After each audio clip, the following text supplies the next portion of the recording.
The first phase of unlocking India will come into effect from the 8th of June, and a cautious reopening is what India looks forward to from tomorrow.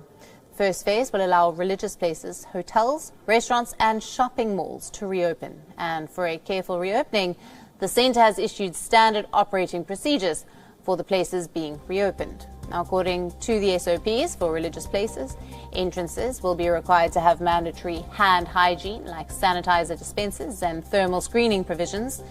Only asymptomatic persons shall be allowed on the premises, allowed entry only if they are using face masks and coverings, and the staggering of visitors is also to be done if possible. Shoes and footwear are to be preferably taken off inside their own vehicles. Specific markings may be made with sufficient distance to manage the queue and ensure social distancing on the premises, and preferably separate entry and exits for visitors shall be organised. Touching of statues, idols, holy books, etc. is not to be allowed.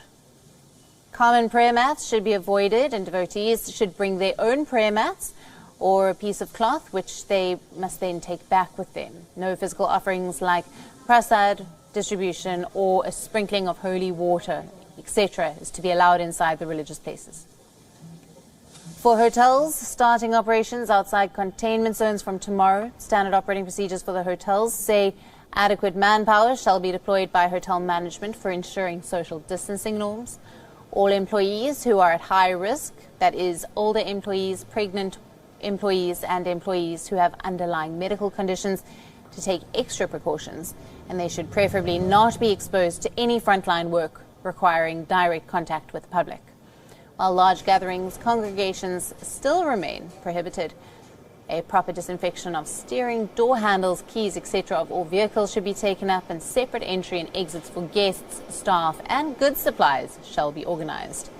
Maintaining number of people in the elevators shall be restricted, and duly maintaining social distancing norms. The use of escalators with one person on alternative steps is encouraged.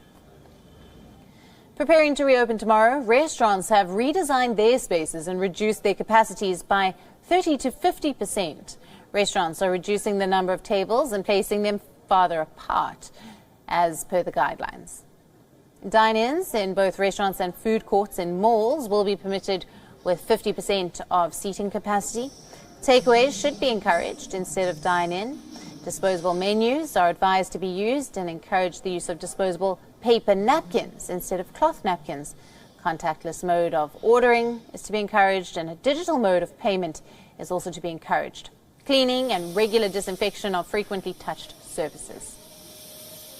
But even as Asia's third largest economy begins its first phase of unwinding the stay-at-home restrictions, India's burgeoning coronavirus cases have surpassed Spain's tally, and it is now ranked 5th in the number of infections, according to Johns Hopkins University.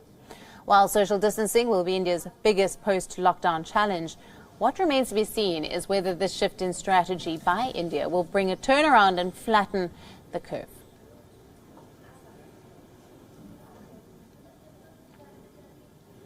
The coronavirus cases in India are skyrocketing, putting it among the world's most worrisome pandemic zones in recent weeks.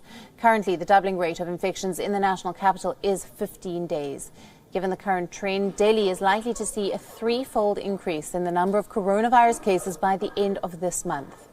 With over 26,000 cases of COVID-19, New Delhi is likely to breach the 1 lakh mark by the end of June. The Indian health sector has long been overstretched, with only 0.5 hospital beds per 1,000 people, as per the data.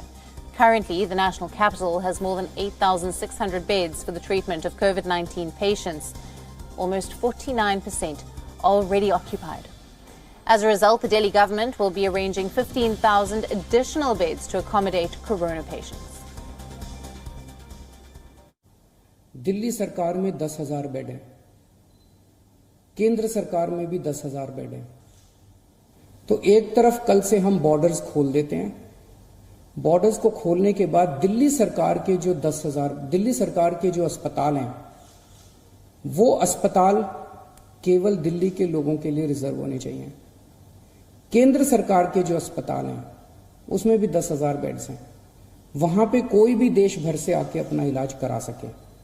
उसके ऊपर दिल्ली सरकार कोई आदेश नहीं पारित कर रही, उसके ऊपर कोई, तो जो जैसे आज व्यवस्था है कि केंद्र सरकार के अस्पतालों में कोई भी जाके इलाज कराता है, केंद्र सरकार के अस्पताल सबके लिए खुले रहेंगे।